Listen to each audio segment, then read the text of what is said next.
What is up guys, Synq here. Yes, we're on Star Trek Fleet Command, and I thought it was about time I did a video on whether I think this game is worth playing or not.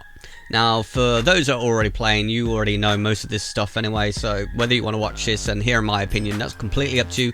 But for people that are looking to play this game, I thought I'd give my opinion. Now, I'm actually on the PC at the moment on BlueStacks playing it. This is obviously an Android and iOS game, but yeah, I'm playing on PC just because it's easier to record on. But I'm going to give my opinion on what I think the game is like. Now, first up, when I started playing this game, I absolutely loved it. I mean, the amount of detail they've put in the game, the way they've actually sorted everything, so you got your past steel, you got tritanium and dilithium sectors, everything has been planned perfectly. Now, some of the game art in this is truly amazing. I'm going to show you what I mean by going to the officers. Right, so we're on the officers section right now, and as you can see, the game art they've actually done for drawing each of the characters is truly amazing. I mean, they look so much like the characters. They spent a lot of time working on this. Unfortunately, you don't actually get to see any more of the characters apart from the portraits and when you actually click on them to see them. And literally, they spent a lot of time actually doing this, and I think it's an incredible amount of work they did with that. Now, also looking at the ships, I mean, there is absolutely quite a, well, bar the bane of everybody's existence in the game, which is the jellyfish. There are an absolute humongous amount of different ships that you can actually learn, build, and depending on which faction you take, obviously depending on if you're going for the Federation or whether you're going for the Romulans or whether you're going for the Klingons, etc. There's a massive amount of ships to actually pick from, and I'm just going to go on one of the ships and actually show you. Now, just looking at the detail they've put on this, there is quite a fair bit of detail. I mean, come on, this is a game for phones and tablets, so the sort of detail they've put in here is absolutely amazing. Now, it's not just the artwork I love about the game. I mean, the system, well, the galaxy is absolutely incredible. Each of these stars have like little systems around it, and I'm just going to zoom out a little bit so you can see. You got your Klingon space over here with absolutely tons of systems. Your Romulan space over there, tons of systems. The Federation space. I mean, there's just so many different systems to explore, pick up missions, different places to mine from. I mean, the game is absolutely humongous. As you can see, all these little dots have corresponding little systems around them. It is absolutely humongous. I honestly didn't think a game for an Android or anything could be this big, especially for the amount of exploration you could do in the game. Now, there are some issues with the game which, you know, I'd like to see some changes made, but whether they'll actually change it is, you know, not highly likely. And I'll show you what I mean. Now, I'm just going to send one of my ships, which is the North Star, just to go and attack one of the hostile NPCs, just so you can actually see what the fight looks like. Now, I'm going to show two versions of the fight. The basically zoomed out one where you just see the arrow of the ship where you get into a fight, and this is what you see. This is when you zoomed out, of course. Now, if you pinch screen to zoom in, like this, when you go into a fight zoomed in, the fight, honestly, it doesn't look that impressive, really, does it? It actually looks kind of boring. Well, I say kinda, very boring. I'm just going to set my ship to mine again. That's just one of the downsides. I'm going to put up another one of the good points I do like about the game, which is your actual chat.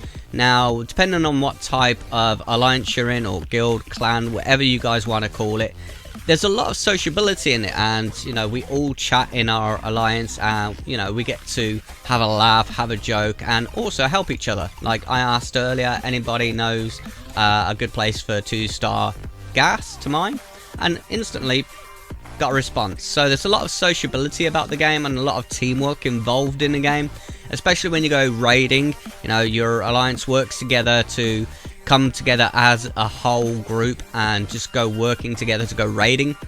So there's a lot of teamwork based in this, and I absolutely love that. However, there are some bad sides to the game that I really do dislike, which is playing this from, say, level 1 to 15 is a lot of fun. It is so much fun. You don't get, your station can't be attacked until you're level 15.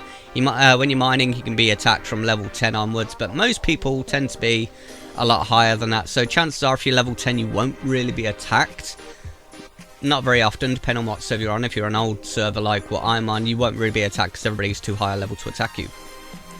Apart from when you get past level 15, everything slows down so much. I mean, if you've seen any of my previous videos, I've been stuck on level 19 for quite a while. And to progress through the game, this is one thing I really dislike about the game, is it's heavy pay to win. Meaning, if you're not willing to spend money on this game, it is going to take you so long to level. And I mean, an amazing amount of time to level. Now, I know people who play this game who have put thousands of dollars into this game. I can't see why they'd want to spend that sort of money on a mobile game. But that's, you know, personal preference. So, I'm stating this right now. If you want to progress in this game, and you're not willing to spend money on it, don't expect to get very far. You could be level 18 and one of your friends who is willing to spend money on a game could be level 1. And I guarantee they'll surpass you in levels pretty damn quickly. Because if you have not got money, you are not going to get anywhere in this game. Which is really disappointing because, as I say, the artwork they've put into this game, the amount of effort they've put into this game is truly amazing. However, they don't listen to players. There are so many bugged features in this game which have been reported for months, and this game came out in November 2018, we're in March 2019. And all these issues that we've been pointed out to the developers, nothing has been done about it. I'm constantly on the Facebook page looking for updates, anything to help you guys out, to give you information on the game. And the only thing I seem to be posted on their Facebook page is, oh, this is for sale, this event is going on, guess what, you're going to need money if you want to progress through that. And the support is seriously lacking. The only thing they seem to care about in this game is gaining money. And there was an article I saw that the game had earned £400 million. I'm not sure if that was since the game's release or within a month. I can't remember what the article said. But they seem to be more interested in earning money than actually keeping the players happy, which is really disappointing. Because with a lot of games I play, when bugs are reported, there's usually a hotfix or a patch update the following week to actually fix those issues. This game doesn't. Instead of fixing bugs in the game that have been out since the game's released, they're more interested in putting things on sale. As you can see up there, there's always sales going on about trying to get you to spend money and not interested in fixing issues with the game. So overall, yes, I think the game is really well made and really worth playing until you get between the 15 to 18 level mark. Then it becomes one of the most tedious things ever. You'll get constantly attacked, constantly raided. I actually got raided when I was away for a week. I came back and I was raided. I was actually kind of in a safe spot where nobody knew where I was. On this video, they'll probably find out where I was from looking at the map. But resource-wise, not worth really farming me. But yeah, if they made it so the game was a bit fairer with the wallet warriors, as everybody calls them, and had a bit more fairness with people who can't afford to spend money on a game, like myself. I'm not willing to spend, let's see, what are the packs worth? £94, I think they are. Yeah, so packs are like £92, £46. It's £18.49. They're really expensive for the packs. So for me, I'm kind of giving up on this game now. I mean, I really enjoy playing it. I absolutely loved it. But I think it's gotten to the point where progression is not something that you're going to see very easily unless you're willing to put money in a game. So I'm afraid to say, I think this is the end of Star Trek Fleet Command for me. And I'm actually literally going to go and move over to Star Trek Alien Domain Incursion, which I've been playing a lot of and absolutely thoroughly enjoying it, because it's not really a pay to win game. There is items in the game to give you that little boost, but it doesn't actually affect the game too much when you're playing against other players. There's not really a boost that will make somebody so much more powerful you cannot defeat them, unlike this. But yeah, that's my opinion.